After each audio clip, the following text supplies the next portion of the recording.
आज आपल्या दावत ए गॉसिपच्या शो वरती आलेला आहे असा हा नकुल घाणेकर. चिअर्स करून गाणार आहे आम्ही. चिअर्स चलो. चिअर्स.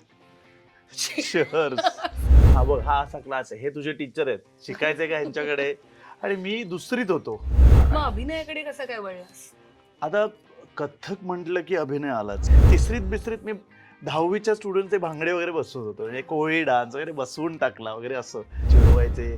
मग ताथे तेथं ताथे थैयुम तत्ता वगैरे असं चिडवून बोलायचे. घरातलं कोणी नव्हतं, याला चिडवायचं नाही असं त्यांना म्हणणारं कोणी नव्हतं. आणि मी लहान, मी रावण करतोय गेल्या 10-15 वर्ष स्टेजवर एका नृत्य नाटिकेत. हा असा चेहरा असणारा माणूस रावण कसा काय करू शकतो? पण तू बघशील आणि तुला आवडेल, कारण महादेव आणि गोरक्षनाथ या दोन्ही भूमिका करत होतो.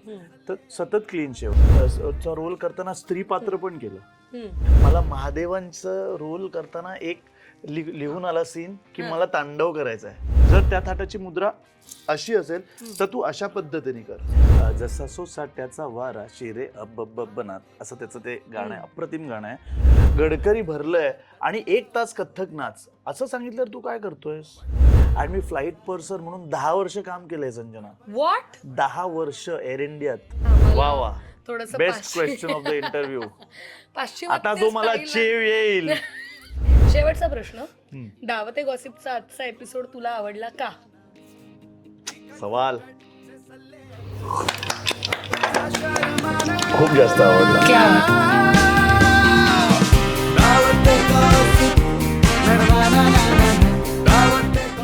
नमस्कार मंडळी. झेन एंटरटेनमेंट प्रस्तुत दावत ए गॉसिपच्या आजच्या खमंग एपिसोडमध्ये मी संजना तुम्हा सगळ्यांचं मनपूर्वक स्वागत करते. तर आज आपण भेटणार आहोत वयाच्या अवघ्या 8व्या वर्षी गाण्याच्या तालावर थिरकणारा अशा कलाकाराला, जो कधी शास्त्रीय संगीताच्या तालावरती मंत्रमुग्ध करतो, तर कधी वेस्टर्न बीचने सगळ्यांनाच थिरकायला लावतो. कधी प्रेमळ नायक, तर कधी देवतांची भूमिका, कधी विलनचा थरार, अशा कित्येक भूमिकांमधून घराघरात पोहोचलेला असा मोस्ट चार्मिंग हँडसम अभिनेता नकुल घाणेकर याला. अहो कुठे काय विचारताय? कुर्ल्यातल्या स्टेटस फाईन डाईन या रेस्टॉरंटमध्ये. इथे व्हेज आणि नॉनव्हेज दोन्ही उत्तम मिळतं.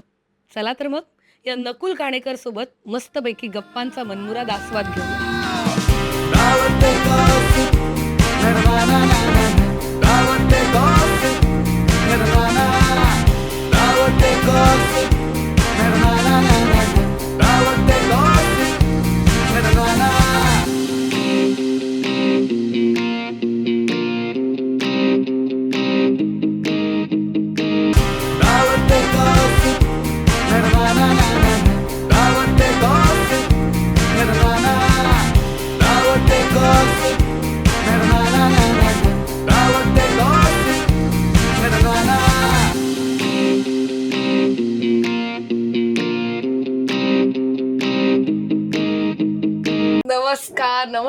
नमस्कार मंडळी, काय कसे आहात?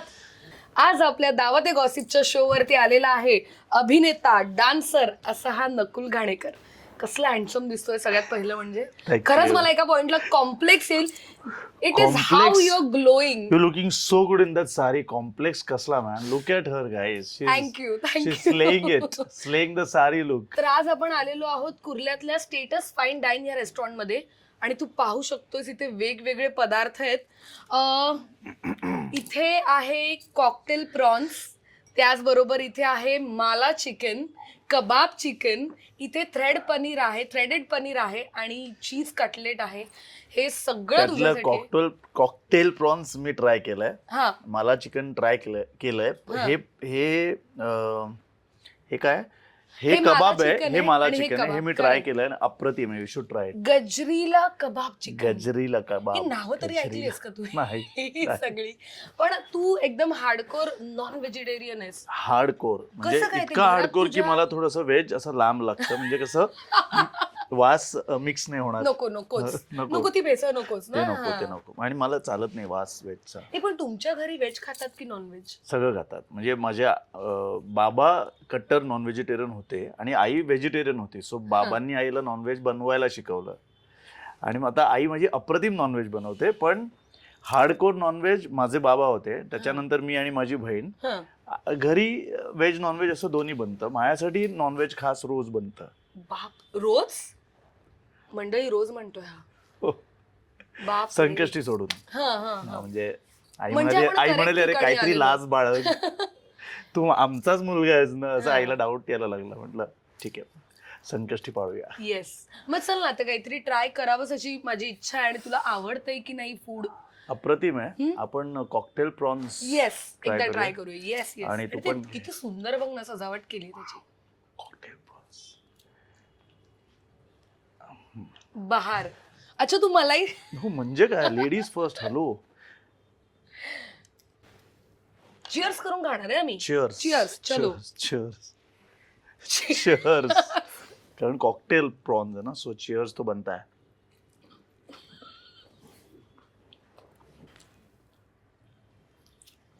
वा. सो गाइज दिस इज मला चिकन येस, इन. हेही मी पहिल्यांदा ऐकते. वा. चला तर मग तू लहानपणापासून वेगवेगळ्या गाण्यांवर तुझे पाय थिरकायचे. तिथून कट टू आज एक उत्तम अभिनेता, एक उत्तम डान्सर आणि एक उत्तम कोरिओग्राफर झालेला आहेस. खूप मोठा प्रवास आहे. या प्रवासाबद्दल काय सांगशील? म्हणजे नृत्य माझ्या आयुष्यात आलं तेव्हा मला असं वाटतं की 2.5-3 वर्षाचा असेल तेव्हापासून मी सतत गाणी लागली टीव्हीवर की नाचायचो. सो मग बाबांना लकीली कोणीतरी असं सांगितलं की अरे इसको डान्स क्लास में डालते हैं. आणि माहित नाही पण मी माझ्या मुवमेंट्स बघून कोणीतरी फार निक्षून सांगितलं की इसको ना क्लासिकल डांस सिखाने की क्लास में डालते हैं, बॉलीवुड में मत भेज इसको. लकीली तसं ॲडवाईस दिल्यामुळे माझे बाबा मला क्लासिकलच्याच डान्स क्लासला घेऊन गेले. म्हणजे ठाण्यात असे नौपाडामध्ये अशा 3-4 गल्ल्यांमध्ये क्लासेस होते. मग ह्या गल्लीत गेलो ह्या गल्लीत गेलो. मी लहान होतो. बाबा म्हणले हा इथे जायचंय का? हा बघ हा असा क्लास आहे, हे तुझे टीचर आहेत, शिकायचंय का ह्यांच्याकडे? आणि मी दुसरीत होतो, मला काहीच कळत नव्हतं. मला विचारून वगैरे हो व्यवस्थित. पण तरी म्हणजे त्यांनी हे ठरवलं होतं की म्हणजे मला माहीत नाच शिकायचाच होता. बाबांनी हे ठरवलं होतं की क्लासिकलला घालायचं एवढं ठरवलं. त्यामध्ये मला बॉलिवूड वगैरे आम्ही त्या साईडला गेलोच नाही. आणि मग सगळीकडे फिमेल टीचर्स होत्या. मग एका क्लासमध्ये गेल्यावर मला मेल टीचर दिसले. मग ते मला थोडेसे असे फ्रेंडली वाटले की फिमेल टीचर असे थोड्याशा स्ट्रिक्ट वाटल्या मला. सो मग ते मी कथ्थक भरतनाट्यम असं नाहीच ठरवलं. मी ते माझ्या टीचरना बघून त्यावेळेला जे मला दुसरीत शिकवत होते कथ्थक त्यांना बघून ठरवलं की हां ह्या क्लासला मी येईन. आणि असं छान होता, गोठा वगैरे होता, त्यांचा एक बंगला होता ठाण्यात आणि असं मोठा हॉल होता आणि मागे गाई अशा म्हशी वगैरे असा एक वेगळा सेटअप होता. मग तेव्हापासून मी केतकर सरांकडे दुसरीत कथ्थक शिकायला सुरुवात केली. मग अभिनयाकडे कसं काय वळलास? आता कथ्थक म्हटलं की अभिनय आलाच. म्हणजे कथ्थक हे ह्याच्यात नृत्यांग पण आहे आणि नृत्यांग पण आहे, म्हणजे अभिनय सुद्धा आहे. सो अभिनय काय आहे हे साधारण समजायला लागलं होतं. पण कॉलेजमध्ये वगैरे गेल्यावर रुईयात गेल्यावर मला कळलं की हां हे असं नाट्यावलय वगैरे आहे. आणि मी रुईयाच आहे. तुला माहित नव्हतं? काय फालतूगिरी बोललो बघा. एका घरातली 2 माणसं बसली. हो म्हणजे आणि पण unfortunately fortunately I don't know what to say, मी सायन्स स्ट्रीमचा असल्यामुळे प्रॅक्टिकल्स आणि ते सगळं मॅनेज करून मला तसं ऍक्टिव्हली नाट्यवलयात भाग नाही घेता आलं. पण मग त्याच्यानंतर माझ्या सुदैवाने मला 2-3 अशी काही नाटकांच्या ऑफर्स आल्या. जेव्हा मी ऍक्टिंगचा स्ट्रगल सुरू केला होता, ऑडिशन देत होतो, तेव्हा मला चेतना वैद्यांचं सांगलीच्या बेस्ट आहेत त्यांचं नाटक पहिल्यांदा विचारलं गेलं. आणि त्यामुळे नाटकाचा मला अभिनयासाठी खूप फायदा झाला, जो आपल्या सगळ्यांना होतो. Because theatre is the base, the foundation of acting, right?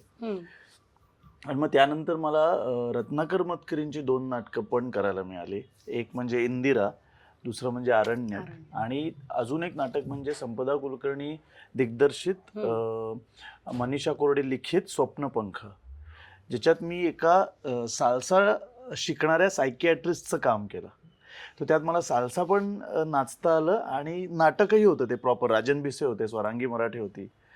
आणि त्यामुळे ह्या नाटकांच्या प्रवासामुळे ना मला खूप म्हणजे अभिनयाकडे जायला मदत झाली म्हणा, किंवा शिकता आलं स्टेजवर. आणि खूप मोठा म्हणजे काय म्हणतो, सगळ्यात मोठं कॉन्ट्रीब्युशन माझ्या अभिनयासाठी माझ्या गुरु सोनिया परचुरे यांचं आहे. कारण सोनिया अभिनयासाठी येस 100%. कारण जेव्हा म्हणजे मी तिच्याकडे कथ्थक शिकायला सुरुवात केली तेव्हा माझं जस्ट MSc झालं होतं. ओके. तर तेव्हा जेव्हा आपण कथ्थक म्हणजे कथ्थकच्या माध्यमातून जेव्हा काही परफॉर्मन्स असतो किंवा स्टेजवर काही अभिनय करायचा असतो तर त्याच्यात अभिनय असतोच आणि ते गुरुकडनंच यायला लागतं. ते शिकल्यावरच त्याच्यानंतर मी जेव्हा नाटकात वगैरे काम करायचो तेव्हा सोनियाच्या बऱ्याच अशा ती आम्हाला इन बिटवीन क्लासेस पण बसून एखादं नाटक वाच, बसून हा डायलॉग ऐकव, किंवा तिच्या नाटकाच्या तिने जवळजवळ 1000 प्रयोग केलेत वेगवेगळ्या नाटकांचे. म्हणजे गेला माधव कोणीकडेचं पहिलं कास्टिंग सोनिया परचुरे प्रशांत दामलेंबरोबर, हो, आणि 300हून जास्त प्रयोग केलेत. सो तिचं she was an actor before she became a full time classical dancer. तो अभिनयावर म्हणजे जबरदस्त अभिनयाची ताकद. त्यामुळे ती बरेचदा गाईड खूप करायची, सांगायची अशा पद्धतीनं विचार कर, ही लाईन अशी म्हण, असं कधी कधी मी तिच्याकडे घेऊन जायचो. तर त्याचा मला खूप फायदा झाला. किती मोठी गोष्ट आहे. खूप मोठी गोष्ट आहे. मग तू सोनिया ताईंबरोबर कधी काम केलंस? सो MSc करत असताना मला कृष्ण या नृत्यनाटिकेसाठी विचारणा झाली. तेव्हा कृष्ण ही नृत्यनाटिका जस्ट बनत होती आणि ते कृष्णाच्या शोधात होते आणि त्यांच्या मनात एक कृष्णाची एक इमेज होती. सो त्यांचं असं ठरलं होतं की हा असा पाहिजे. आणि समाव मला भेटल्यावर त्यांना असं वाटलं असेल की हा मे बी हा दिसतो, कारण माझं थोडंसं कथ्थक बॅकग्राऊंड होतं हे पण मी सांगितलं होतं. मग मी ऑडिशन दिली, मी झालो पास आणि मग मी पुन्हा एकदा कथ्थक नाचायला लागलो. तोपर्यंत 8वीतच मी सोडलं होतं आणि मग 8वी ते MSc मी कथ्थक करतच नव्हतो. मी पाश्चात्य नृत्यशैली, साल्सा, बचाटा असं सगळं वेगळ्या झोनमध्ये गेलो होतो. मग परत कृष्णाच्या रिहर्सल ज्या सुरू झाल्या तेव्हा मी पुन्हा एकदा as a grown up adult man मी कथ्थककडे पाहिलं आणि मग मला वेगळ्या पर्स्पेक्टिव्हनी सोनियाने शिकवलं. आणि सोनिया इज लेजेंडरी, म्हणजे जितकं बोलू तितकं कमी आहे. तर तिच्याबरोबर आणि तिचा गायडन्स मिळणं आणि तिच्या सानिध्यात शिकायला मिळणं ही खूप म्हणजे भाग्याची गोष्ट आहे असं मला वाटतं. किती सुंदर गोष्ट आहे, अभिमानाची गोष्ट आहे. ऐकतानाही तितकंच छान वाटतं. येस. पण आत्ताच तू विषय काढलास की कथ्थक तर आहेच, पण साल्सा बचाटा ही सुद्धा नृत्यशैली तू शिकलीस. पण एकाच वेळेला 2 दगडांवर पाय ठेवणं कसं काय जमतंय तुला? नाही जमतंय की नाही माहित नाही ग, कारण सतत मला सेल्फ डाऊट येतो. अरे आपलं बरोबर चाललंय ना, असं रोज वाटतं मला. I am not kidding. कारण रोज तो एक स्ट्रगल आहे माहितीये. इथे वेळ द्यायचा आहे, इथे वेळ द्यायचा आहे. मग एखादं प्रोडक्शन, आता मी अनेक प्रोडक्शन्समध्ये कामं करतोय ज्या नृत्यनाटिका आहेत. मग त्याच वेळेला साल्सा फेस्टिवल्सला बोलवणं येतं. आता मी व्हिएतनामला जाऊन आलो, माझ्या जवळजवळ 15 स्टुडंट्सना घेऊन गेलो, आम्ही तिथे परफॉर्म केलं. मग हे पण सुरू आहे, ते दोन्ही करता ना ओढाताण होते, वेळ नाही पुरत. म्हणजे कधी कधी मला असं म्हणजे जर पुन्हा एकदा समजा असं मला विचारलं की तुला एक सेकंड चान्स मिळतोय, पुन्हा तू लहान हो आणि पुन्हा मोठा हो, तर मी काहीतरी एक चूज केलं असतं. कारण it is really tough to keep up to it. कळलं ना? आता ते केलंय तर आता इट्स लाईक 2 लग्न झाली आहेत माझी, एक साल्सा आणि एक कथ्थक, आणि आता दोन्ही निभवायचे आहेत मला. सो त्याला काही म्हणजे इलाज नाही. पण ह्याचं मेन कारण काय होतं माहितीये, जेव्हा 7वी 8वी पर्यंत मी कथ्थक शिकत होतो ना, 2री ते 8वी, तेव्हा I faced a lot of bullying in school. Lot of bullying, you can imagine. म्हणजे नाच्या, छक्का वगैरे असं त्यावेळेला घुंगरू घालतोय म्हणजे हा अशा पद्धतीचं खूप. तर इट वॉज त्यावेळेला मला असं वाटलं की 8वीत वगैरे मला असं वाटलं की यार आपण जरा थांबूया, आपण ना ठीक आहे आता अभ्यास करूया आणि मग आपण पाश्चात्य नृत्यशैलींचा पण विचार करूया. आपल्याला डान्स आवडतो हे कळलंय, नॉट नेसेसरीली कथ्थकच केलं पाहिजे. असं थोडंसं मिक्स्ड होते इमोशन्स. मला भीती वाटत होती की आता पुढे गेल्यावर मुली करतील, मग मुलींना मी आवडणार नाही, असं ते एक टिपिकल पिअर प्रेशर असतं बघ, मुलं मला बुली का करतायत असं. पण ॲट द सेम टाइम खूप मजा येत होती नाचताना. जेव्हा मी कथ्थक नाचायचो होता आय वॉज ॲट पीस. पण मग 10वी नंतर मी बॉलिवूड, हिपहॉप अशा सगळ्या गोष्टी करायला लागलो. तिथे माझी गाठ साल्साची पडली आणि मला रिअलाइज झालं की हे काहीतरी वेगळं आहे, something that I had not seen. म्हणजे आता मी गेली 15-1 वर्ष साल्सा शिकवतोय, त्याच्या आधी मी ते शिकत होतो आणि मला असं वाटतं की जितकी रेजिमेंटल किंवा जितकी क्लासिकल ही कथ्थक स्टाईल आहे तितकीच क्लासिकल लॅटिन अमेरिकाने आपल्याला दिलेली ही स्टाईल आहे ज्याचं नाव आहे साल्सा आणि त्याचीच सिस्टर कन्सर्न म्हटलं तरी चालेल विच इज बचाटा. पण तुझ्या व्हिडिओज बघतो आम्ही, साल्सा करतानाही तू इतका सुंदर आणि तुझ्या बॉडी लँग्वेज, तुझे मूव्स इतके सुंदर असतात. At the same time classical मध्ये तुझं ग्रेस बघून असं होतं की यार कसं जमवतोय हे, आणि किती ते तू आत्मसात केलीस त्या दोन्ही शैलीत इक्वली. थँक्यू संजना. खूप सुंदर. आताच तू म्हणालास की शाळेत असताना तुला बुली करायचंय. हा अतिशय महत्वाचा विषय ह्यासाठी आहे की आज एखादा पुरुष कथ्थक शिकतो किंवा शिकवतो, हा असा नृत्य प्रकार शिकतो किंवा शिकवतो, या गोष्टीला घेऊन बरंच वेगवेगळे विचार आहेत. तर मग ह्या गोष्टीशी तू कसं डील केलंस, तू कसं बघतोस ह्याच्याकडे? पूर्वी एक हे आपल्याला नाही करता येतं ना, मग ह्याला चिडवूया असं बरेचदा असायचं. कारण ना मला ना गॅदरिंग मध्ये लगेच पुढे उभं करायच्या सगळे माझे टीचर्स, मला घ्यायचे, तू बसव, तू हा भांगडा आम्हाला बसवून दे असं. आणि मी खूप लहान तिसरीत बिसरीत मी 10वीच्या स्टुडंटचे भांगडे वगैरे बसवत होतो, म्हणजे कोळी डान्स वगैरे बसवून टाकला वगैरे असं. ते 3री 4थीत होत होतं. त्यामुळे ऑब्व्हियसली जलसी किंवा काहीतरी एक असतं ना की अरे ह्याला खूप अटेन्शन मिळतंय टीचर्सचं, सगळे स्टुडंट्स ह्याच्याकडनं शिकतात आणि हा पुढे असतो, चला ह्याला बुली करूया, हे एक कारण असू शकतं. सो 8वी पर्यंत खूप झालं, म्हणजे खूप, म्हणजे मी तुला सांगू, मला आठवतंय की परीक्षा असेल कथ्थकची आणि मी रियाज करायचो आणि आम्ही ग्राउंड फ्लोअरवर राहायचो. तर ग्राउंड फ्लोअरवरनं डायरेक्ट माझ्या घरातनं रस्ता दिसायचा. तर आजूबाजूच्या ज्या चाळी वगैरे काही असतील तिकडच्या वसाहतीतली पण मुलं येऊन चिडवायची मी कथ्थक नाचत असताना. हे मला आठवतंय नाचे मयुरी वगैरे असं काय काय काय ओरडायचे, चिडवायचे. मग ताथे ते ताथे थाईयुम तत्ता वगैरे असं चिडवून बोलायचे. त्यावेळेला ते खूप ह्युमिलिएटिंग होतं. आणि ना आई बाबा नेहमी बाहेर असायचे नोकरीसाठी. सो असं ना घरातलं कोणी नव्हतं, याला चिडवायचं नाही असं त्यांना म्हणणारं कोणी नव्हतं. आणि मी लहान, माझी बहीण मोठी, त्यामुळे ना असं मोठा दादा मोठी ताईचं फिलिंग नव्हतं, सतत लहान असण्याचं फिलिंग असल्यामुळे ना असं पटकन काही बोलता नाही यायचं. बरोबर.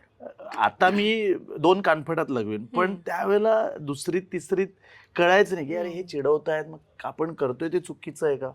पण टिल 8th मी रितसर त्याच्या परीक्षा दिल्या, 6 वर्ष शिकलो आणि प्रत्येक वर्षी म्हणजे मी चांगलेच टक्के पडले, दॅट इज ओके, ते व्हायलाच पाहिजे. पण 8वीत मग मला असं वाटलं की अरे आता म्हणजे आता ही मुलगी आवडते आपल्याला, पण हिला मी आवडत नाही बहुतेक, कारण मी कथ्थक शिकतोय म्हणून असेल की काय, असे वेगळे वेगळे ना थॉट्स यायचे. आणि असं व्हायचं, आय कुड सी की अरे ही, फॉर एक्झाम्पल ही, अरे पण ही काहीच भाव देत नाही आपल्याला, असं का होत असेल. मग चिडवणं पण होतंय, मग हे पण आहे, मग अभ्यास पण आहे. मग असं पण झालं होतं की आई बाबा म्हणाले अरे डान्स वगैरे सगळं ठीक आहे, अभ्यास, हॅलो, मिडल क्लास ब्राह्मण कुटुंब, तुला नोकरी करायची, तुला पैसे कमवायचे, तुला खूप अभ्यास करावा लागणार आहे, हे एक अपब्रिंगिंग असतं. मग 8वी 9वी 10वी मध्ये खूप अभ्यास केला, डान्सला बाजूला ठेवलं. मग पुन्हा एकदा विचार केला डान्सचा, तर मग असं वाटलं की जाऊ दे, आपण काहीतरी पाश्चात्य नृत्यशैली शिकूया. मग हिपहॉप, कंटेम्पररी, जॅझ करता करता माझी भेट साल्सा बचाटाशी झाली. क्या बात आहे. आताच आपण कथ्थक बद्दल बोललो, साल्सा बद्दल बोललो, पण एकतर तू इतका उत्तम अभिनेता आहेस, त्याच्यावर बोलणं झालंच पाहिजे. तू किती विविध भूमिका पार पाडल्यास. एक रोमॅन्टिक हिरो, चॉकलेट बॉय, कुठलीही मुलगी विरघळेल असा. त्याच्यानंतर तू आध्यात्मिक भूमिकाही पार पाडल्यास, तू विलनही साकारलेला आहेस. तू लक्षात येते तू किती वर्सटाईल भूमिका केलीस. हे वैविध्य जपणं कठीण आहे. बऱ्याचदा कसा एक अमुक चेहरा म्हटला की कसला गोड दिसतो, छान, मग ह्याला सगळे गोड गोड छान हिरोईक सगळे भूमिका मिळणं. पण या सगळ्या भूमिका तुझ्यात त्यांनी पाहिल्याही आणि तू ते उत्तम साकारलेस सुद्धा. हे कसं केलंस? मला असं वाटतं की ह्याला एकतर लक, ऑफकोर्स, की आपल्याला चांगली भूमिका मिळणं हे लक आहे. पण ह्याचं खूप श्रेय शास्त्रीय नृत्याला मी देतो संजना. कारण ना कथ्थकमध्ये एक गतभाव नावाचं एक प्रकार आहे. म्हणजे जसं तोडे असतात, परण असतात, असं कथ्थकमधले काही नाचाचे प्रकार आहेत. तसं गतभाव आहे. त्याच्यात काय होतं, एकच कॅरेक्टर म्हणजे एकच नर्तक पलटा घेतो आणि स्त्री भूमिका करतो, पलटा घेतो, त्याच्यात समोरची पुरुष भूमिका करतो, पलटा घेतो, समोर येणारा विलन किंवा एखादा पक्षी करतो. असं ते अख्खं एकच व्यक्ती, एकच नर्तक करतो. सो गतभाव मध्ये स्विच ऑन स्विच ऑफ हे खूप शिकायला मिळतं एका कथ्थक डान्सरला, जे अभिनेत्यासाठी खूप महत्वाचं आहे. म्हणजे मी कृष्णाच्या रोलसाठी म्हणजे विष्णूच्या रोलसाठी जय मल्हारमध्ये कास्ट झालो होतो.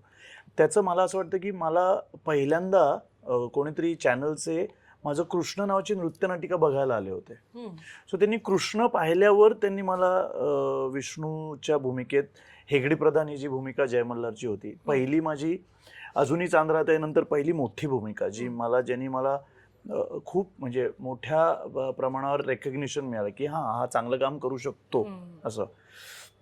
सो मला असं वाटतं की ते कथ्थकच्या बरेच संस्कार आहेत हे सगळे. आणि मी रावण करतोय गेल्या 10-15 वर्ष स्टेजवर एका नृत्य नाटिकेत. हा असा चेहरा असणारा माणूस रावण कसा काय करू शकतो? पण तू बघशील आणि तुला आवडेल, म्हणजे आय होप की तुला आवडेल. कारण सोनियाने अशा पद्धतीने तो रावण बसवलाय की आणि मीच कृष्ण पण मीच करतो. म्हणजे असे काही नृत्यनाटिक आहेत जे ऑपोजिट्स आहेत. म्हणजे हो, फक्त एवढंच की मला रावणासाठी दाढी वाढवून रेडी व्हावं लागतं. सो ती गॅप एक मी नेहमी देवाकडे प्रार्थना करतो की कृष्ण आणि गीतरामांच्या मध्ये मोठी गॅप असावी. कारण दाढी वाढवणं एक थोडासा वेगळा लुक येतो ना त्याने. क्लीन शेवन तेवढा इफेक्ट नाही. क्लीन शेवन पण रावण मी केलाय, ऑफकोर्स अनेकदा केलाय. कारण कधी कधी मी जेव्हा गाथा नवनाथांचीचं शूट सुरू होतं ते 3 वर्ष चाललं. सो ते 3 वर्ष मी क्लीन शेव होतो कारण मी महादेव आणि गोरक्षनाथ या दोन्ही भूमिका करत होतो. तर सतत क्लीन शेवन. त्यामुळे अशा वेळेला जेव्हा गीत रामायणाचे प्रयोग लागायचे तर clean shaven Ravan, that's okay. पण अशा पद्धतीने तो रावण सोनियाने करून घेतला किंवा बसवला. आणि आजही रिहर्सल्स मध्ये आम्ही अजून त्याचे नवीन नवीन लेयर्स उलगडतो. अजूनही प्रयोग सुरू आहेत. आम्ही जवळजवळ आता 70-80च्या वर प्रयोग केलेत गीत रामायणाचे आणि कृष्णाचे 100पेक्षा अधिक प्रयोग केलेत. सो ते अजूनही ते ट्रेनिंग सुरू आहे आणि ते ट्रेनिंग सतत सुरू राहणार आहे. रिहर्सल्स मध्ये आपण शिकतो ना बऱ्याच की आता रावण आपण अशा पद्धतीने करूया असं. ती बरेचदा नवीन नवीन त्याला ऍड करत असते कलर्स. आणि म्हणून मला असं वाटतं की मला एक विलनची भूमिका आली होती श्रावणबाळ रॉकस्टार नावाच्या एका सिरियलमध्ये, झी युवामध्ये ला ती सिरियल होती. हा, त्याच्यात मी प्रॉपर विलन केलाय. पण असा विलन म्हणजे दाढी म्हणजे असा स्मार्ट एक विलन असतो म्हणजे. आणि तो त्या हिरोच्या वाईटावर लागलेला असतो असं. तर मला असं वाटतं की हे थिएटरमध्ये जो मी रावण केला त्याचा मला स्क्रीनवर निगेटिव्ह करायला फायदा झाला. मग मी एक फिल्म पण केली ज्याच्यात मी सामर्थ्य नावाची फिल्म केली ज्याच्यात मी निगेटिव्ह शेड होता माझ्या कॅरेक्टरला. सो आय थिंक की कथ्थक किंवा stage really helps you to do all sorts of भूमिका. म्हणजे मी गोरक्षनाथांच्या रोल करताना स्त्री पात्र पण केलं. म्हणजे गोरक्षनाथ हे म्हणजे असं घडलंय गोरक्षनाथांच्या आयुष्यात की ते जेव्हा मच्छिंद्रनाथांना भेटायला गेले तेव्हा त्यांनी स्त्री रूप धारण केलं. मैनावतीच्या राज्यात गेले तेव्हा. कारण मैनावतीच्या राज्यात स्त्रियांनाच एंट्री होती म्हणून ते स्वतःच्या गुरूंना भेटायला ते स्त्री रूपात गेले. सो मला पूर्ण 4 दिवस मी पूर्ण स्त्री रूपात शूट करत होतो. ब्लाऊज, नऊवारी, ते प्रॉपर नऊवारी सगळ्या आळता बेळता असं. It was an amazing experience. आणि मला कथ्थकचा फार फायदा झाला तिकडे. कारण कथ्थकमध्ये राधा पण आपणच दाखवतो, कृष्ण पण आपणच दाखवतो. सो ते बघ ना कसं ते योग जुळून येतात. आणि मला असं काहीतरी करायची इच्छा होती खूप. पण असं कुठे आपण सांगणार मला असं काहीतरी करायचं असं सांगू नाही शकत. जे आता भूमिका येते ते करा. पण गोरक्षनाथांची भूमिका मला मिळाली, हा योगायोग. आणि गोरक्षनाथांच्याच लाईफ स्पॅन मध्ये असं आहे की जेव्हा ते स्त्रीपात्र बनून जातात त्यामुळे मला ते जे हवं होतं ते पण करायला मिळालं. आणि मला असं आठवतंय की मी विष्णूची भूमिका केल्यावर मला 2-3दा विष्णूचा परत विचारलं गेलं 2-3 सिरियल्स मध्ये. पण मी नाही सांगितलं कारण मला टाईपकास्ट व्हायचं नव्हतं की परत विष्णू हा बहुतेक हा कृष्ण आणि विष्णूच करतो बहुतेक असं. मग तेव्हा मी फार मनापासून इच्छा करत मला महादेवांचं कॅरेक्टर करायचं. कारण मी नटराज हे म्हणजे कथ्थक प्रत्येक Kathak dancer looks up at Nataraj because he is the god of dance right. मला महादेवांचं कॅरेक्टर करायला मिळालं आणि जवळजवळ हे ऑपोजिट्स आहेत, विष्णू आणि महादेव. आणि मग परत गोरक्षनाथांच्या ह्या म्हणजे आमच्या गाथा नवनाथांची मध्ये पण परत मला महादेवांचं कॅरेक्टर करायला मिळालं. आणि 3 वर्ष मी 2 कॅरेक्टर्स केली, महादेव आणि गोरक्षनाथ. आणि मला असं वाटतं कुठेतरी आपण जर असं देवाकडे मागितलं ना तर ते लेट का होईना पण ते मिळतं आपल्याला. सो तसं झालं असावं. He must have blessed me की ते पात्र मला करायला मिळालं. मी असं नाही म्हणत की नाही मला मायथो नाही करायचंय असं मी नाही म्हणत. कारण का असं मी म्हणू, मी एक शास्त्रीय नर्तक आहे आणि एक शास्त्रीय नर्तक सतत मायथोच नाचत असतो. बरोबर. तो सतत राम दाखवतो, तो रावण दाखवतो, तो दशरथ दाखवतो, तो महादेव दाखवतो. तर मी असं म्हणूच नाही शकत, असं कोणीच म्हणू नये की मायथो मला नाही करायचंय मायथो. आता of course there are lot of modalities. म्हणजे मायथो करताना वेगळा एक संघर्ष असतो ऍक्टरचा, मग तो टाईपकास्ट होते, सगळं ठीक आहे. तसं असून सुद्धा मी अनेक सोशल रोल्स केलेत. म्हणजे आत्ताच मी स्वप्न काय म्हणतो घाडगेंसून नावाची एक सिरियल आली होती, त्याच्यात मी प्रॉपर एक डॉक्टर केला. सो असं काही आपण टाईपकास्ट होत नसतो. असं वाटतं की आपण टाईपकास्ट होऊ शकतो, पण जर आपण ओपन माइंड ठेवलं तर ते होऊ शकतं. हा असा अप्रोच ना खूप खूप साधा आहे. हा खरं तर साधा आहे, खरं. त्याच्यात फार काही विचार करण्याजोगं नाही. तुम्हाला फक्त ते करायचंय तुम्हाला. म्हणजे हे बघ आता काय मी काही कुठलं पात्र तुम्हाला काय वळण देईल नंतर तुम्हाला कल्पना नाही. एक्झॅक्टली. मला अगं काय सांगू, मला महादेवांचं रोल करताना एक लिहून आला सीन की मला तांडव करायचा आहे. बापरे. आणि मला तांडव करायला मिळलं म्हणजे मी बोललो अरे टीव्हीवर तांडव दिसणार आहे, ते टेलिव्हिजनवर. आपण स्टेजवर तर करतोच, तांडव कथ्थक मध्ये दाखवला जातो की केला जातो, पण ते असं पद्धतीने करायला मिळालं. आणि ते माझ्या एका सिरियलमध्ये पण वापरलं गेलं आणि तेच फुटेज एका दुसऱ्या सिरियलमध्ये पण महादेवाचं तांडव म्हणून तेच माझंच फुटेज वापरलं गेलं सोनी मराठीवर. मला खूप मजा आली ते करायला. क्या बात आहे. खूप छान वाटतंय मला. यातल्या अर्ध्या गोष्टी माहित नव्हत्या, पण तुझ्याकडून येत आहेत तर खूप छान वाटतंय. येस, होऊन जाऊ देत.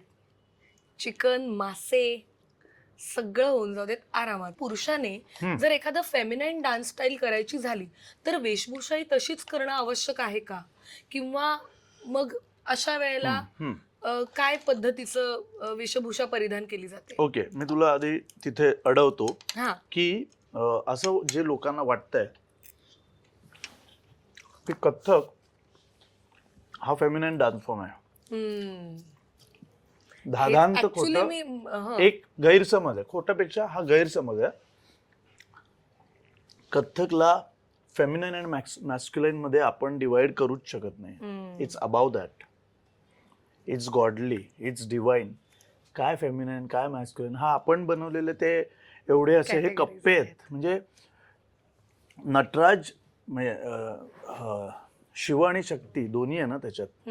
अर्धनारी नटेश्वर हे पण नटराजाचंच रूप आहे ना. सो असं नाहीये ते विभाजन. आणि कुठच्याही नृत्यशैलीचं असं करूच नाही विभाजन. भरतनाट्यम असो, कथ्थक असो, कुठचीही नृत्यशैली असो ती स्त्रियांनी करावी किंवा ती स्त्री प्रधान आहे, पुरुष प्रधान आहे, हे सगळं हे आपण क्रिएट केलेलं मत आहे. हे आपलं मत आहे आपलं. कारण मुलींनी जास्त केलं नृत्य इतके वर्ष, म्हणून असं वाटतं की आता ते मुलींचं आहे. असं काही नाही आहे. कसं झालं, पूर्वी मुली किंवा स्त्रिया घरी असायच्या, त्या घर बघायच्या, पुरुष बाहेरचं बघायचे. त्यामुळे पुरुषांना वेळ नाही मिळायचा. मुलींना वेळ मिळत असेल, विरंगुळा म्हणून त्या शिकत असतील, पुरुषांना बाकीच्या गोष्टींमध्ये बिझी होऊन जात असेल. सो ते असं पडलं, ते एक ट्रेडिशन झालं असेल. त्यामुळे असं काहीच नाहीये. आणि ऑफकोर्स पुरुषांनी पुरुषासारखंच नाचायला पाहिजे आणि स्त्रीने स्त्रीसारखं नाचायला पाहिजे, ह्याबद्दल मी ठाम आहे.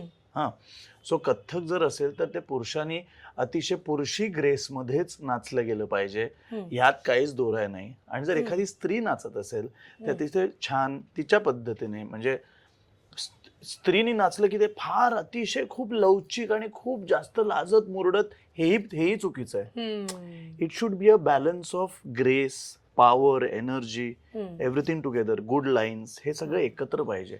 आणि खरं तर कथ्थक किंवा कुठची नृत्यशैली जेंडर न्यूट्रल असते. त्याला काही साल्सा म्हटलं की हे साल्सा तर इतकं सुंदर आहे, ते दोघंही एकत्र नसतात, एक लीड किती असतो, एक merge होऊन फॉलो असतो, जातं, आणि बघ ते ना. एकमेकांमध्ये मर्ज होऊन जातात. करेक्ट. सो ती कॉन्सेप्टच कम्प्लिटली वेगळी आहे, कारण ते सोशल डान्स फॉर्म्स मध्ये येतं. पण कथ्थक ह्या ज्या एकल नृत्य शैली आहेत, ज्या एकाने नाचायच्या असतात, त्यांना काहीही स्त्री पुरुष किंवा हे पुरुषांनीच नाचावं, हे स्त्रियांनी, असं काही नाहीये. हे आपण तयार केलेले काही चुकीचे नॉर्म्स पडलेत. पण आता होपफुली लोक आधीपेक्षा जास्त ऍक्सेप्टिंग आहेत, पण तरी एवढे ऍक्सेप्टिंग नाही.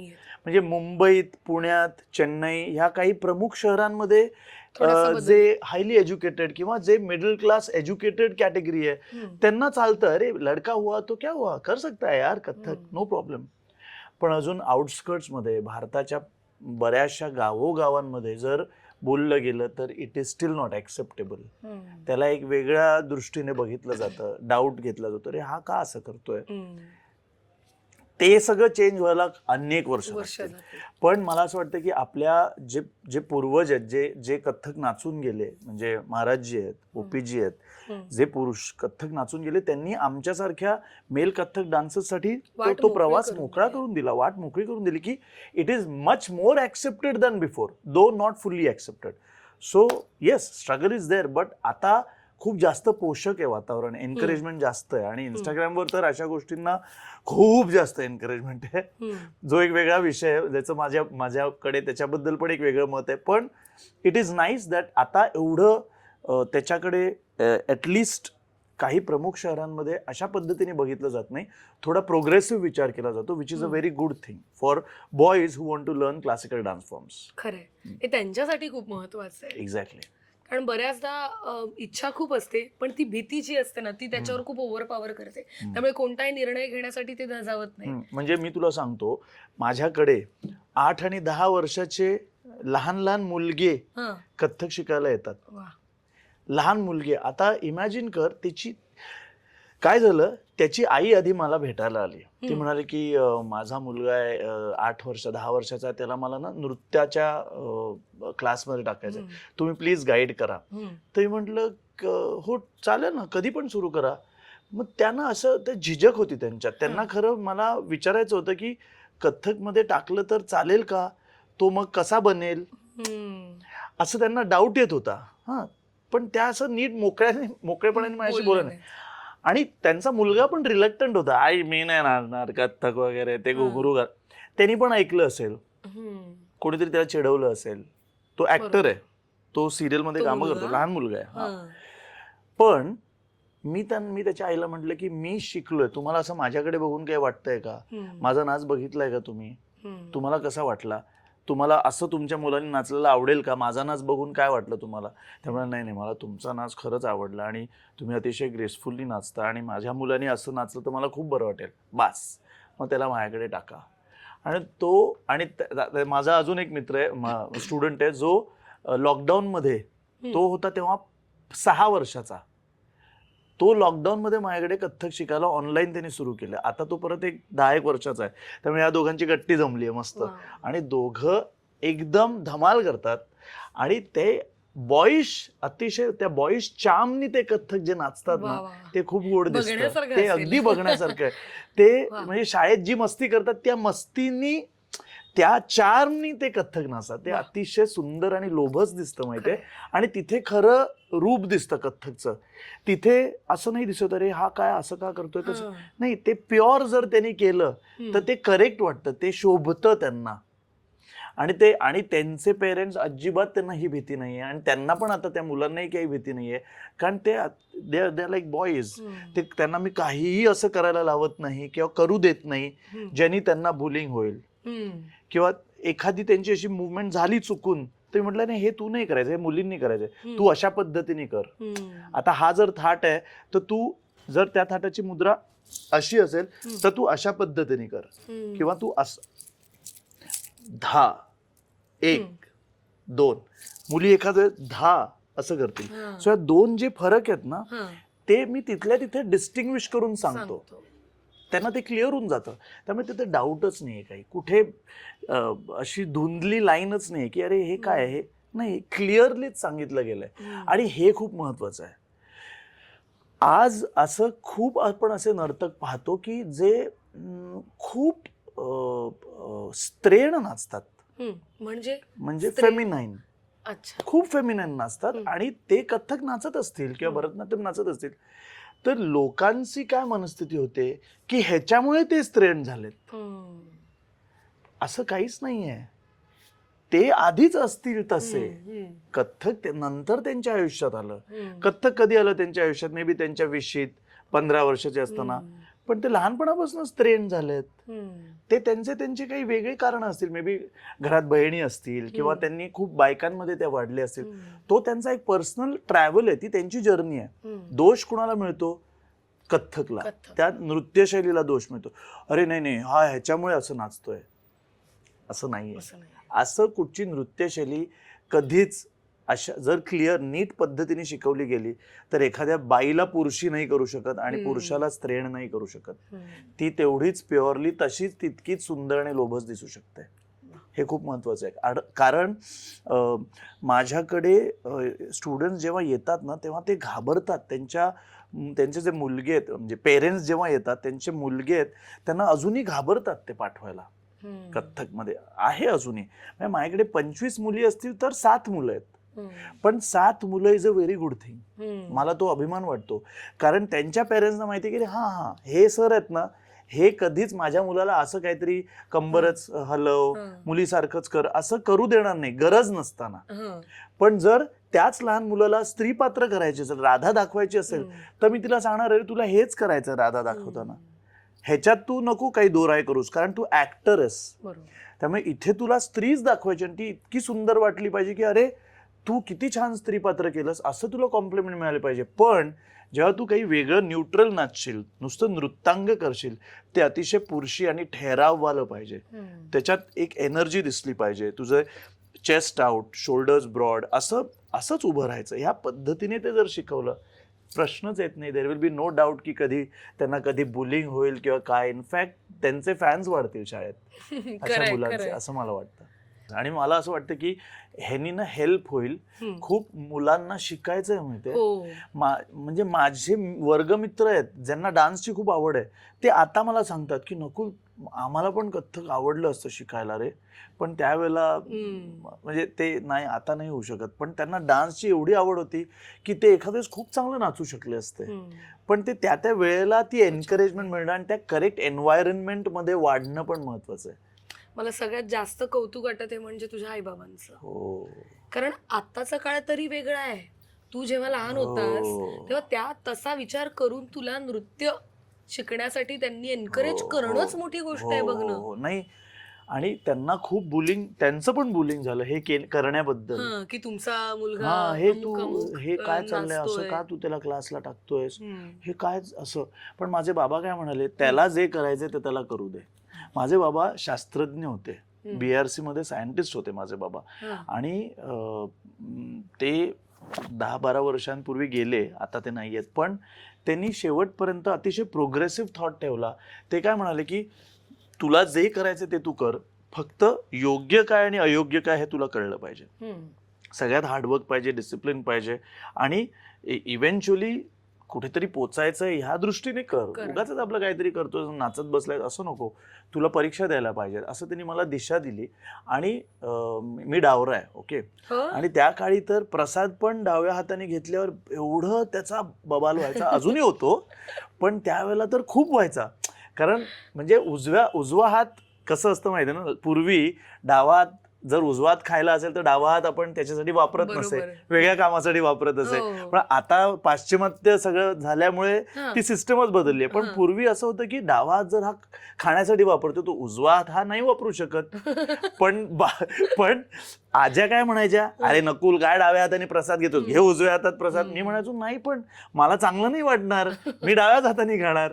सो तो इतका एक काय फाईट असायची ना. मग तेव्हा बाबा म्हणायचे, अगं नाही, मग मावशी नको दिसू त्याला प्रसाद, जाऊ दे. तो डाव्याच हाताने गाणार. सो हे आई वडिलांचं प्रचंड बॅकिंग. आणि माझी आई क्लासिकल सिंगर आहे, ती टीव्हीवर आणि रेडिओवर वोकल सिंगर होती, ती गायिका होती. त्यामुळे गाणं खूप ऐकायला मिळालं.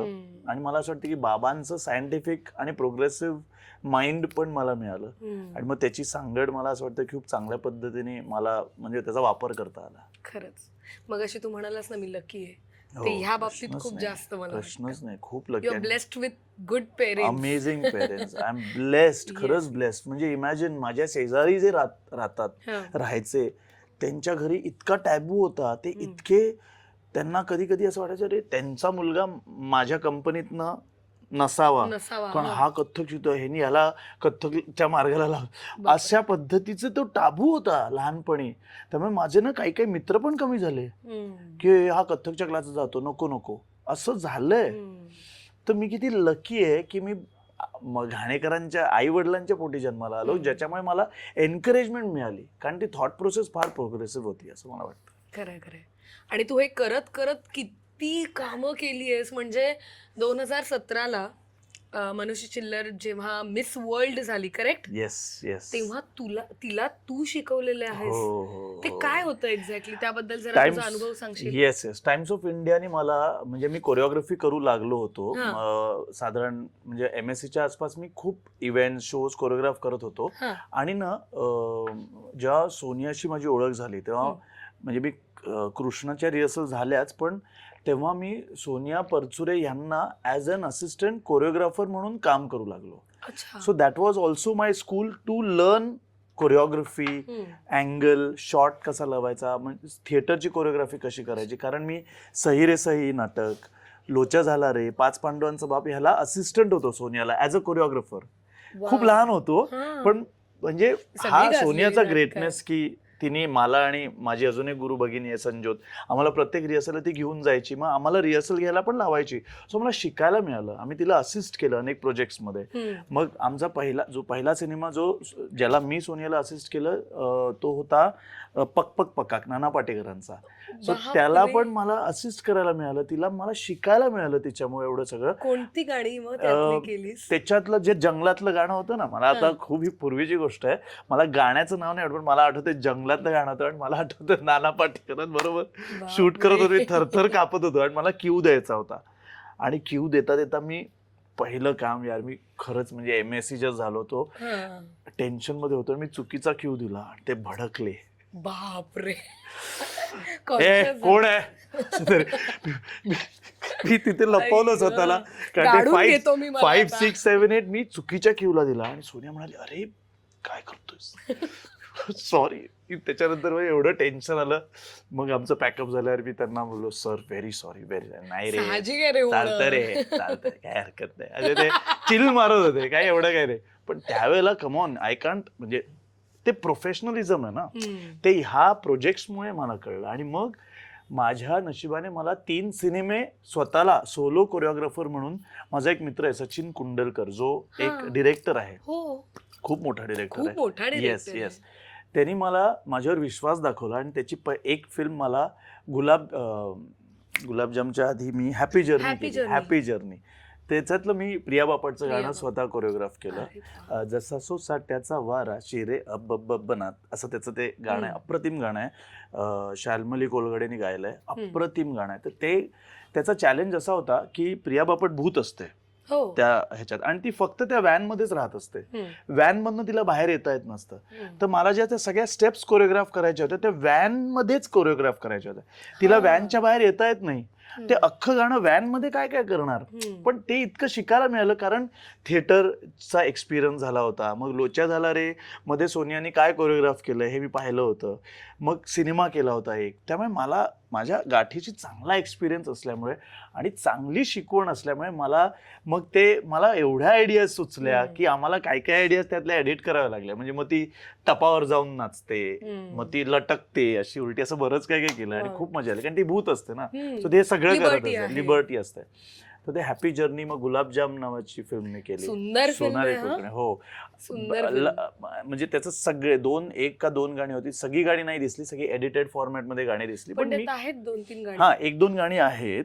त्याच्यातलं एक गाणं जे मी केलंय ते ते बनवत असतात आणि ते विकायला बाहेर पडतात दोघे. नवीन जे काय काय डिशेस बनवत असतात ते. करेक्ट. सो ते कोरिओग्राफ करायला मिळालं. आणि खूप मोठी गोष्ट म्हणजे नेटफ्लिक्सची त्यांनी एक फिल्म कोबाल्ट ब्लू नावाची डिरेक्ट केली.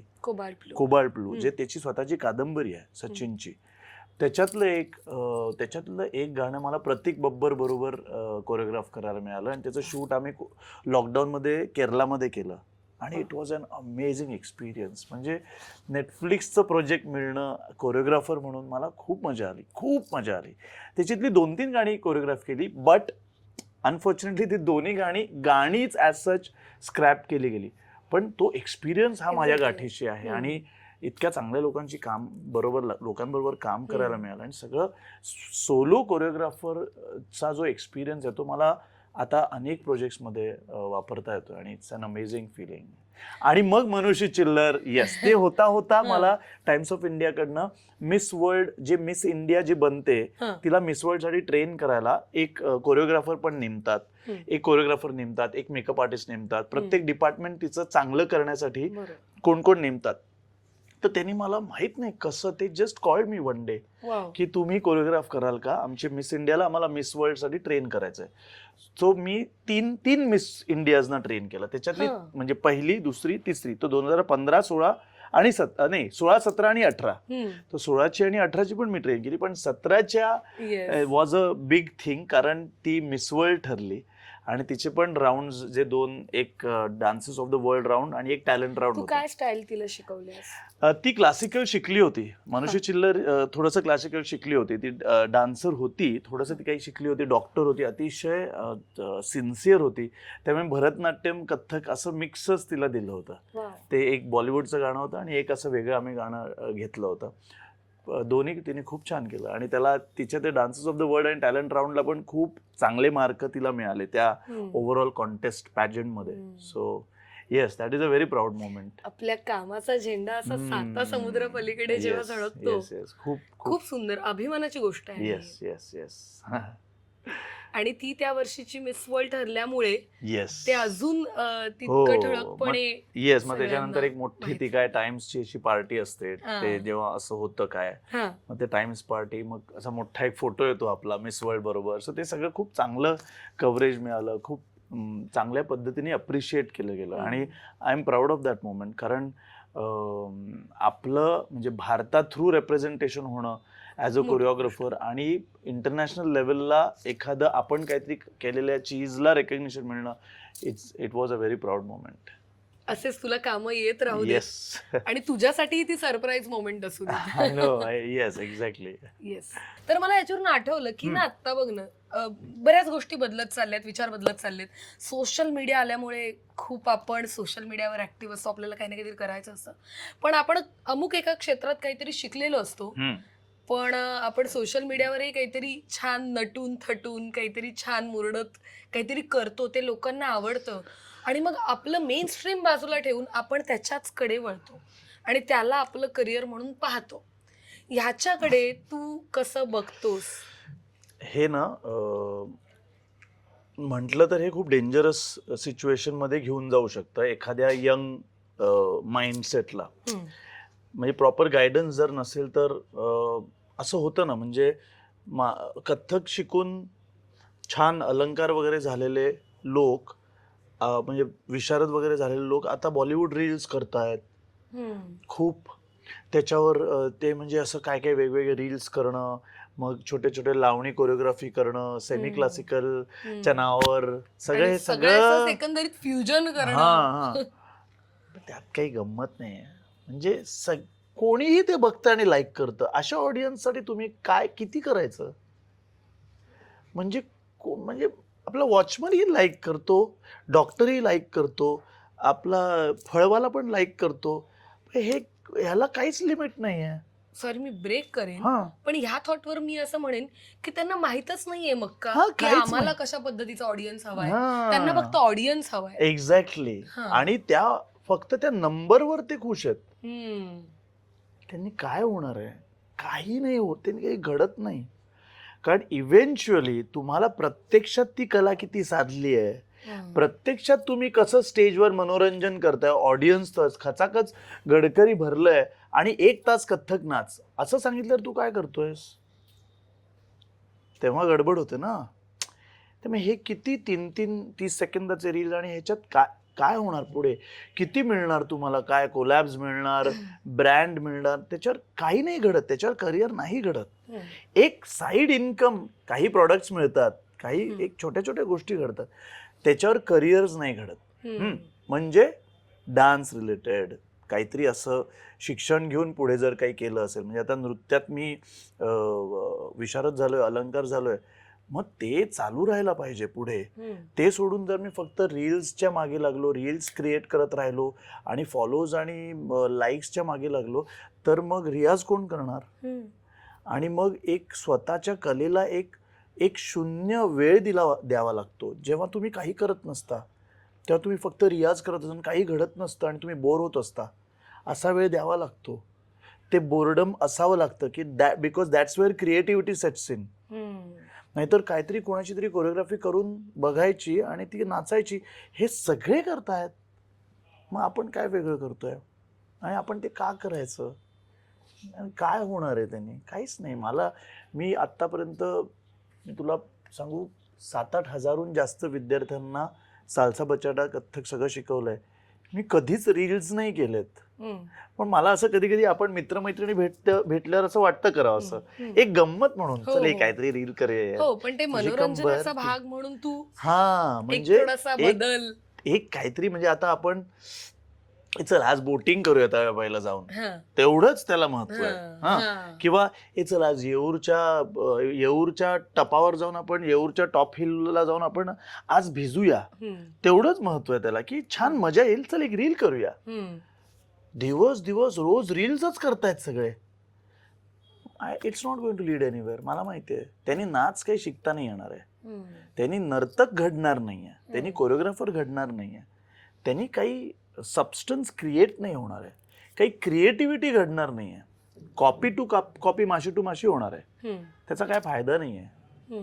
आणि हे म्हणजे आत्ता मी काहीतरी पोस्ट वाचली की चायनीज किड्सना, चायनीज पेरेंट्स आता मार्शल आर्ट्स, फोन सोडून सगळं करायला लावतायत आणि शिकवतायत. पण आपण असं बरेचदा बघतोय की आपले किड्स खूप फोन बघतात, रील्स, सतत फोनवर यार, सतत रील्स बनवायचे असतात, सतत क्रिएट करायचं असतं content. I don't think that is a very healthy situation. सगळं बॅलन्स्ड पाहिजे. म्हणजे ठीक आहे एखादा रील कधी वन्स इन अ व्हाईल ठीक आहे, पण क्लासला काय जाता? तुमचे गुरु कोण आहेत? तुम्ही गुरूंच्या समोर उभे राहताय का? तुम्ही गुरूंसमोर काय शिक्षा घेताय, काय शिकताय, त्याचा काय रियाज होतोय घरी आल्यावर? तुम्ही फिटनेसवर काय वेगळं काम करताय? तुम्ही तुमच्या शिक्षणाचं काय, शिक्षणाचा तुम्ही काय विचार करताय? मग ह्याची सांगड कशी घालताय? हे सगळं खूप महत्त्वाचं आहे. म्हणजे मी MSc जेनेटिक्स झालोय, मायक्रोबायोलॉजी BSc झालोय, पण मला आज साल्सा बचाटा शिकवताना, कथ्थक शिकवताना किंवा एखादं ऑडिशन क्रॅक करताना माझ्या त्या शिक्षणाचा फायदा होतो संजना. कधीच ते वेस्ट जात नाही. मला त्या शिक्षणाने जे अॅनालिटिकल माइंड दिलंय ना, जे सायंटिफिक अप्रोच दिलाय ना, तो माझ्या शिकवताना मला एक वेगळा ट्रेनर म्हणून स्टँड आउट करतो. कारण ज्या पद्धतीने मी शिकवतो त्या पद्धतीने एखाद्या वेळेस काही लोक नसतील शिकवत, कारण माझं त्या पद्धतीने शिक्षण पण झालंय. आणि लकीली कसं असतं, मला जबरदस्ती बाबांनी सांगितलं होतं की हे बघ तू आता MSc झालायस ना, PhD कर. मी बोललो बाबा मला नाही करायची PhD, कारण मला कंटाळा आला, आता खूप शिक्षण झालं, आता मला बोर झालंय, आता मला नोकरी करायची. मग ते बोलले की मग मी सांगेन नोकरी कर. तर ते एअर इंडियाचा त्यांनी फॉर्म आणला आणि मला त्यांनी कॅबिन क्रूचा फॉर्म कंपल्सरी भरायला लावला. आणि मी फ्लाईट पर्सन म्हणून 10 वर्ष काम केलंय संजना. 10 वर्ष एअर इंडियात. हे कोणालाच माहित नाही, खूप कमी लोकांना माहिती आहे. आणि ही माझ्या बाबांनी मला घातलेली अट होती, तुला करायचंय ना डान्समध्ये करिअर, तू हवं ते कर, मी तुला MSc पर्यंत शिकवलंय, त्याचं काय, मला पैसा पाहिजे, नोकरी कर. आणि त्यांनी मला कंपल्सरी एअर इंडियाचा जॉब करायला लावला. मी फ्लाय करत होतो आणि 10 वर्ष इंटरनॅशनल फ्लाईट्स करता करता मी माझं ॲक्टिंगचं ऑडिशन्स, माझं डान्स स्कूल, माझं हे सगळं साईड बाय साईड करत होतो. आणि ते करताना आधी मला खूप राग आला की यार काय मला फक्त हे करायचंय, का मी हे करतोय, का मी why am a waiter in the aircraft. त्यावेळेला एक वेगळं आपल्याला, नाही नाही मी नाही ते एअर होस्टेसचं काम करणार. आधी माहितीच नव्हती ना. पण नंतर मला कळलं की जे होतं ते सगळं त्यांनी प्लॅन केलेलं असतं आणि ते सगळं चांगल्यासाठी होतं. त्या सगळ्याचा मला फक्त फायदा झाला कारण मी माझा स्वतःचा डान्स स्टुडिओ घेऊ शकलो. म्हणजे जे जे काय मी निधी गोळा केला त्या जॉबमधनं, मी त्याच्यामुळे लोन घेऊ शकलो बँकेकडनं आणि माझा स्वतःचा डान्स स्टुडिओ मी उभा केला. जो त्यावेळेला एखाद्या डान्स ट्रेनरला जो फक्त डान्सर असेल तर 15 वर्षापूर्वी माझी जागा घेतली मी. 15 वर्षापूर्वी त्यावेळेला एखाद्या माझ्याच कंटेम्पररी डान्स ट्रेनरला जागा घेता नसती आली कारण डान्सवर एवढं नाही इन्कम होत. आता एखाद वेळेस होतं काही जणांचं, पण त्यावेळेला तर तेवढंही नव्हतं. तर मला तो जॉब असल्यामुळे मला लोन घेता आलं, मला जागा त्यामुळे त्या जागेत मला माझे सगळे क्लासेस रन करता आले. प्लस मी न्यूयॉर्कला गेलो की तिकडचे साल्सा ट्रेनर शोधायचो आणि मग त्यांच्याकडे शिकायला जायचो. मी सिंगापूरला गेलो की तिकडचे साल्सा ट्रेनर शोधायचो. त्यामुळे ह्या एअर इंडियाच्या जॉबमुळे मला इंटरनॅशनल ट्रेनर्सकडे शिकायला मिळालं आणि एअर इंडियाच्या जॉबमुळे ट्रॅव्हल करायला मिळतं, त्यामुळे त्याचा खर्च नाही. तिथे आम्हाला 2-3 दिवस राहायला द्यायचे. सो बाकीचे सगळे माझे मित्रमैत्रिणी मजा करायचे, चल शॉपिंग जाते न्यूयॉर्क यार, चल अरे ड्रिंक मारते यार आज वगैरे असं. आणि मी कथ्थकचा अभ्यास करतोय, अलंकारची परीक्षा आहे माझी, या फ्लाईट नंतर परीक्षा आहे, या फ्लाईट नंतर माझं ऑडिशन आहे. मी माझी पहिली सिरियल जॉब करता करता गेली, अनोळखी नावाची, मी मराठी सिरियल, मी मराठी चॅनल. हां, ती माझी पहिली सिरियल. तेव्हा मी लिव्ह विदाऊट पे घेतलं होतं एअर इंडियामधनं, सुट्टी 6 महिन्याची. इतकं असं सगळं एकात एक होतं सगळं. मग मी एक पॉईंट आला, मला झी मराठीची अजूनही चांद्रा ते सिरियल मिळाली. त्या पॉईंटला मी बाबांना म्हटलं, बाबा 10 वर्ष मी हे करतोय, आता ज्याच्यासाठी हा स्ट्रगल मी सगळा करतोय, जमिनीवर असताना उडत असताना तर मी उडतोय बरोबर आहे, पण जमिनीवर असताना मी जो करतो ते आता मला ते चांगले दिवस दिसत आहेत. आता मला एक सिरियल मिळाली आहे, आता डान्स क्लासला पण एक रूप आलंय, तर मी सोडतो नोकरी. तर तोपर्यंत बाबा मला असं कधीच नव्हते म्हणाले की सोड. त्या दिवशी बाबा म्हणाले तुला काय करायचं, मी बोललो मग सोडायचे, सोडून टाक असं बोलले. So that was a breakthrough. तेव्हा मी ऑलमोस्ट रिझाईन केलं आणि मग देन मी फुल टाईम ॲक्टिंग आणि डान्स करू शकलो. सो असा तो कमाल, अशी जर्नी आहे. तुझी भूक इतकी आहे ना, खरंच त्याने तुला कधीच स्वस्त बसू दिलं नाही. नाही की काय हा प्रवास आहे, हे काय आहे, तू कसं केलं असशील ते, या सगळ्या छोट्यातल्या छोट्या गोष्टीचा तुला किती फायदा झाला, किंवा मी असं म्हणेन या सगळ्याकडे तू किती सकारात्मक दृष्टिकोनातून पाहिलेलं आहे. Yes definitely. मला एक खूप चांगला प्रसंग आठवतोय. आम्ही बहारेनच्या हॉटेलमध्ये चेक इन केलं. म्हणजे एअर इंडियाच्या सगळीकडे फ्लाईट जायच्या, आम्ही बहारेनला पण जायचो, कुवेत, सगळीकडे, हाँगकाँग, पॅरिस, सगळं जग फिरलो मी. विच बाय गॉड्स ग्रेस मला लकीली तो जॉब मिळाला. मी आता असंच म्हणेन की हे सगळे माझं लक फॅक्टर इतके स्ट्रॉंग होते की बाबांनी मला फोर्स केलं. जर बाबांनी फोर्स नसतं केलं तर तुम्ही कधीच नसता केला तो जॉब. तर बहारेनमध्ये, आणि तेव्हा माझी अलंकारची परीक्षा होती त्या फ्लाईट नंतर, तर सगळे क्रू, खूप एक फेमस डिस्कोथेक आहे म्हणून सगळे गेले होते धमाल करायला. मला इतकं जावं असं वाटत होतं, पण मला परीक्षेची तयारी करायची होती. माझ्या रूममध्ये तेव्हा मी घुंगरू कॅरी केले होते फ्लाईटवर. माझ्या रूममध्ये मी घुंगरू घालून रियाज करत होतो कारण माझी परीक्षा होती अलंकारची. सो मला असं खूप बरं वाटतंय की त्यावेळेला तो सगळा तो पॅच आहे ना, तो मी हे काहीतरी साध्य करण्यासाठी वापरला. मी म्हणजे पिअर प्रेशर होतं तेव्हा, सगळं म्हणते क्या बोर आहे यार, तू क्या डान्स का पढाई कराय, चल ना आज के दिन मत कर. पण आता त्यांना कसं सांगणार की अरे मला हे नाही करायचंय, मला हे सोडायची आहे नोकरी काही वर्षांनी, तुम्हाला हेच करायचं असेल पण मला सोडायचं, पण हे कसं सांगणार, कारण आपल्याला माहिती नसतं ना आपण हे करू शकतो की नाही, नोकरी सोडता येईल की नाही कुठे माहिती आहे, सोडायची इच्छा आहे पण बोलून नाही दाखवत. पण मग इव्हेंच्युअली गुरूंच्या आशीर्वादाने, आईबाबांच्या आशीर्वादाने सगळं चांगलं झालं. अलंकार झालो, स्टुडंट्स, मग मी शिकवायला पण सुरुवात केली कथ्थक, आणि साल्सा बचाडा तर शिकवतच होतो. आणि मग नृत्यशाळा पण मोठी झाली. मग एक चांगली सिरियल मिळाली, अजूनही चांद्रात आहे, केदार शिंदेंचं च्या दिग्दर्शनाखाली, झी मराठीचं नाव. मग तेव्हा मी ठरवलं की आता आपण जॉब सोडूया आणि आता जे होईल ते फेस करायचं. येस. पण मगाशी मला हाच प्रश्न आहे तुला की बऱ्याचदा ना काय होतं की आपण सोशल मीडियावर काहीतरी टाकतो आणि आपल्याला खूप छान कौतुक, हो. खूप छान लाईक्स, शेअर, हा. मिलियन मध्ये तुमच्या रील्स जातात. हम्म. मग काय होतं, प्रकाश उजवतात येतात ही सगळी मंडळी. हम्म. त्यामुळे त्यांना इझिली अप्रोच होतो की आमच्याकडे ह्या कार्यक्रमाला किंवा अमुक तमुक जे काही असेल, हा. शास्त्रोक्त पद्धतीने शिकलेल्या माणसाकडे हे सगळं करायला वेळच नसतो. Correct. आणि आज असणंही तितकंच महत्वाचं आणि तुमचं दिसणंही तितकंच महत्वाचं आहे. बरोबर तर ह्याचा समतोल साधावाच लागणार. साधायलाच पाहिजे. हम्म. पण ते साधताना जे तुम्ही प्युअर काही शिकला जर असाल, हम्म. जर शास्त्रीय संगीत शिकला असाल किंवा शास्त्रीय, असं म्हणूया की मी माझं एक्झाम्पल नाही देत, मी असं म्हणतो की समजा एखादा माझा मित्र क्लासिकल म्युझिक शिकलाय आणि तो अप्रतिम क्लासिकल गातो, तर हम्म. त्यांनी जर त्याला रील्स मधनं त्याचं काही फॅन फॉलोईंग क्रिएट करायचं आहे, तर त्यांनी क्लासिकल गायला पाहिजे. हम्म. रीलमध्ये शुद्ध शास्त्रीय ते आवडणार. आवडणार. आणि डेफिनेटली त्याला वेळ लागेल. हम्म. पटकन बॉलिवूड रील्स बघण्यासाठी जास्तच मासेस आणि क्लासेसचा जो फरक आहेच, हम्म. तो वेळ लागणार. मासेस पटकन बॉलिवूडच बघणार, पण क्लासेस जेव्हा तुझं शास्त्रीय काहीतरी बघतील, ऐकतील, तेव्हा ज्या पद्धतीचं तुला रेकग्निशन मिळेल हम्म. ते वेगळं असेल, त्याचं सॅटिस्फॅक्शनच वेगळं असेल. म्हणजे आरती अंकलीकरांनी आता एका पोस्टमध्ये म्हटलं की 100 जण जरी समोर बसले असतील तरी माझं गाणं हे फक्त त्या 4 लोकांसाठी आहे ज्यांना शास्त्रीय संगीत कळतंय, बाकीच्यांसाठी मी गातच नाही आहे. हे किती सुंदर आहे, हे खूप महत्त्वाचं आहे. आणि हे बरेचदा सोनिया आम्हाला शिकवताना सांगते की ही खूप अवघड स्टेप आहे नकुल, पण ही तुला करायची आहे. ही 3च जणांना कळणार आहे ऑडियन्समधल्या, बाकीच्या 700-800 लोकांना नाही कळणार. त्या 3 जणांसाठी तुला ही पण स्टेप करायची आहे आणि बाकीचं पण करायचं आहे. बापरे. पण हे सांगणारी व्यक्ती पाहिजे आयुष्यात, ही दिशा देणारी व्यक्ती पाहिजे. मला खूप हिट होतंय.